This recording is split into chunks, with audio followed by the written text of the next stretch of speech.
et les malformations de la jonction bilio-pancréatique. Quand il dit cause intra-extra-hépatique, ou si tu veux, on parle ici là, cause obstructive, on laisse comme ça, cause obstructive là. Première cause, atrésie des voies biliaires.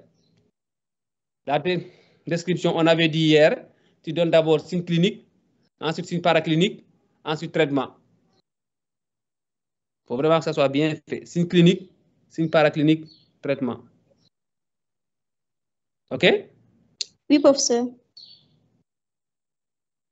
Après atrésie des voies biliaires, il faut parler de la cholangite sclérosante néonatale.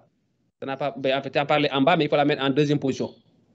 OK. Atrésie des voies biliaires, ensuite cholangite sclérosante néonatale qu'il faudra parler. Ça, c'est en deuxième position.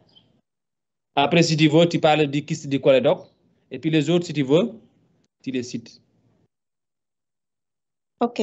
OK? OK. Maintenant, ensuite, tu viens à cause hépatocytaire. Cause hépatocytaire. Cause hépatocytaire. Diapo suivante. Oui, c'est celle-là, professeur, c'est celle-ci.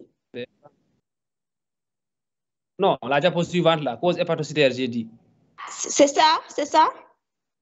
Ce sont les causes hépatocytaires. Moi, je suis toujours en cause obstructive. Ah, OK. C'est bon. C'est bon, professeur. C'est pas encore là. Voilà, c'est bon là, c'est bon. Cause hépatocytaire. Cause hépatocytaire. C'est comme les causes intrahépatiques. C'est 5 groupes. C'est d'abord les causes toxiques, les causes infectieuses, les causes métaboliques, les causes génétiques endocriniennes. Là. Il faut les classer comme telles. Causes infectieuses, les sepsis, les embryophotopathie, tu décris. Les causes toxiques, nutrition parentérale, le plus souvent, les médicaments aussi, tu décris. Les causes génétiques, c'est mucoviscidose, c'est déficit en trypsine, c'est tout ce que tu veux là. Les causes métaboliques aussi, tu cites galactosémie, thyrosémie, machin. Causes endocriniennes, hypothyroïdie, hypocortisolisme et tu décris là. OK? OK, professeur. Ou bien si tu veux, tu mets cause intrahépatique. Là-bas aussi, c'est cause toxique, métabolique, infectieux. Tu mets cause extra-hépatique, atrésie des voies biliaires, cholestase néonatale.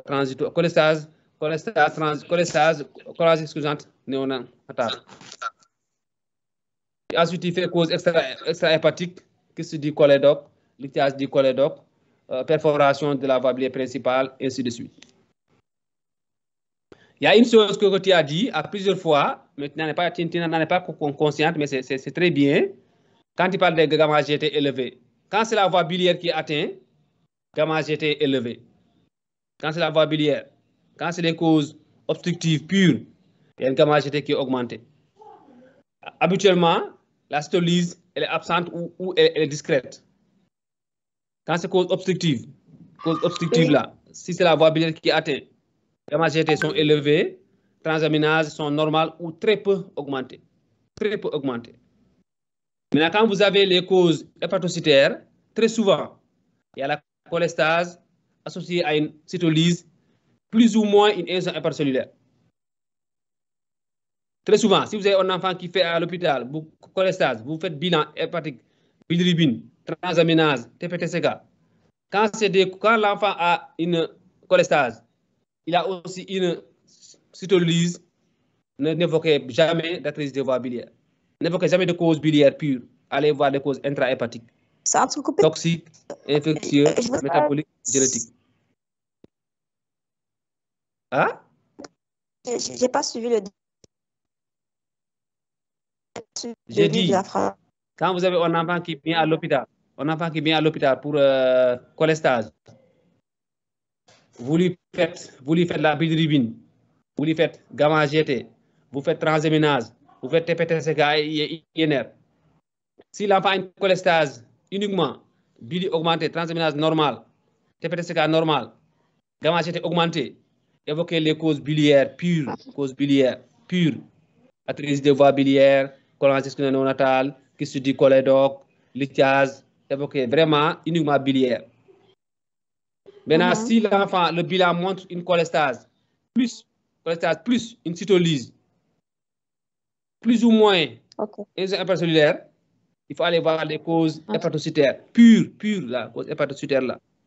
Il faut aller voir les causes toxiques, les causes métaboliques, les causes génétiques, les causes infectieuses. Parce que bilirubine, c'est l'arbre biliaire. Transaminase, hépatocyte. Maintenant, si vous avez une atteinte, une souffrance hépatocytaire, donc il faut aller voir là où se trouve l'hépatocyte. Oui. C'est dans le